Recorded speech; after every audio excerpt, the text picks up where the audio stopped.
కాదేది కబ్జాకు అనర్హం. ఇది వైసీపీ నేతల అరాచకం. తాము తలుచుకుంటే చెరువునే రిజిస్ట్రేషన్ చేయించుకోగలమని సవాల్ విసిరారు.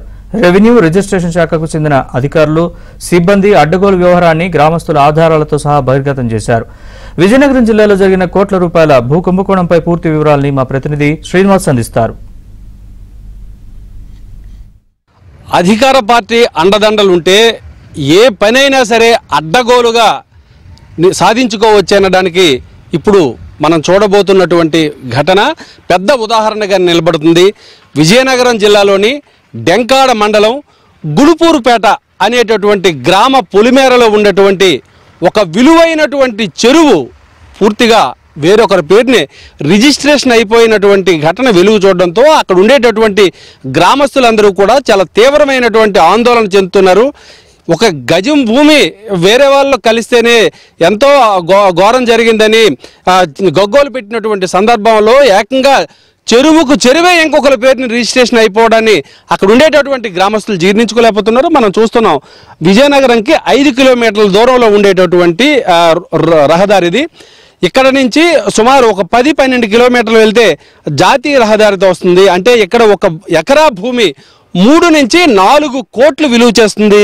ఈ నేపథ్యంలోనే సుమారు 10 ఎకరాలు చిల్లరగా ఉండేటటువంటి చూస్తున్నాం, కనిపిస్తున్న దానికి గట్టెక్కి చూడవలసిన అవసరం లేదనేటటువంటి సామెత కూడా ఉంది. ఇది ఒక పెద్ద చెరువు. ఈ చెరువు ఇంకొకరి పేరుని ఒక వైసీపీకి సంబంధించిన ఒక బినామీ పేరుని రిజిస్ట్రేషన్ అయిపోయిందని ఇక్కడ ఉండేటి సంబంధించినటువంటి రైతులందరూ కూడా ఆందోళన చెందుతున్నారు.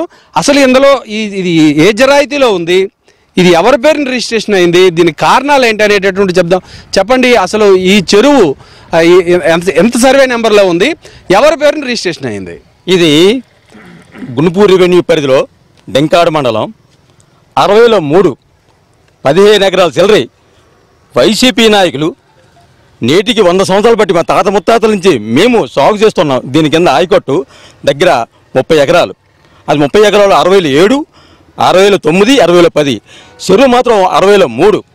ఈ సర్వే నెంబర్లో వైసీపీ నాయకులు మరి ఏ విధంగా దాన్ని దౌర్జన్యం చేసి ఏ విధంగా కోర్టు సంపాదించిన ఆలోచన మీద, చెడు ఆలోచన మీద భోగాపురం డిస్ట్రిక్ట్ ఆఫీసులో ఒక 5 రోజుల కిందట వాళ్ళకి లంచాలు కట్టి వాళ్ళకి మరి ఏ విధంగా ఎంత తినేశారో అర్థం అవ్వలేదు. 30 లక్షలు ఇచ్చారంటారు. అది ఎంతవరకు వాస్తవం కాదో తెలియదు. ఇచ్చేసి రిజిస్ట్రేషన్ చేసుకుంటారు. అది అందులోనూ అది ఎవరో వేరొక వ్యక్తి అనమాట, వేరొక గ్రామం కెల్ల గ్రామం నుంచి వచ్చిన వ్యక్తి చేసిన రిజిస్ట్రేషన్. అది ఏ విధంగా పడ్డదో ఎలా పడ్డది అని మాకు అర్థం అవ్వలేదు. మనం చూస్తున్నాం, ఇక్కడ ఉండేటటువంటి రైతులందరూ కూడా చాలా తీవ్రమైనటువంటి ఆందోళన చెందటమే కాకుండా ఇటువంటి ఘోరాన్ని తాము ఎప్పుడూ కూడా చూడలేదని చాలా స్పష్టంగా చెప్తున్నారు.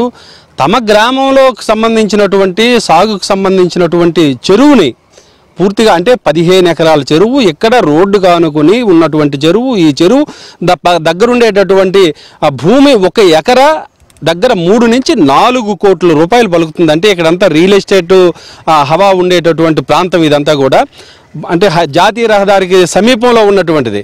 భోగాపురంలో ఉండేటటువంటి రిజిస్ట్రేషన్ కార్యాలయం పైన ఉన్నటువంటి విమర్శలు, ఆరోపణలు ఇన్ని కాదు. అక్కడ రాత్రే భూములు, సొంత జరాయితీ భూమి కూడా ఎవరి పేరుని కావాలంటే వాళ్ళ పేరుని రిజిస్ట్రేషన్ చేసేస్తారనేటటువంటి విమర్శలు ఉన్నాయి అక్కడ ఆ కార్యాలయం పైన.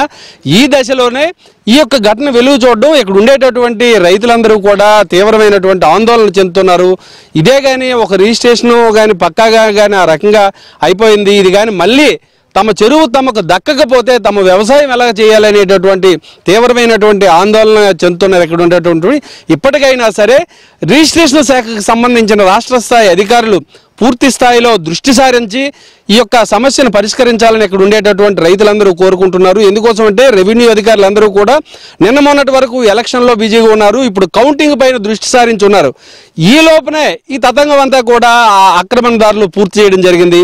కాబట్టి ఇకనైనా సరే సంబంధిత అధికారులు ఇటుపై దృష్టి సారించి చర్యలు చేపట్టాలని ఇక్కడ ఉండేటటువంటి రైతులందరూ కూడా కోరుతున్నారు. గుణపూరుపేట నుండి ఆక్రమణకు గురైనటువంటి చెరువు దగ్గర నుంచి వీడియో జర్నలిస్టు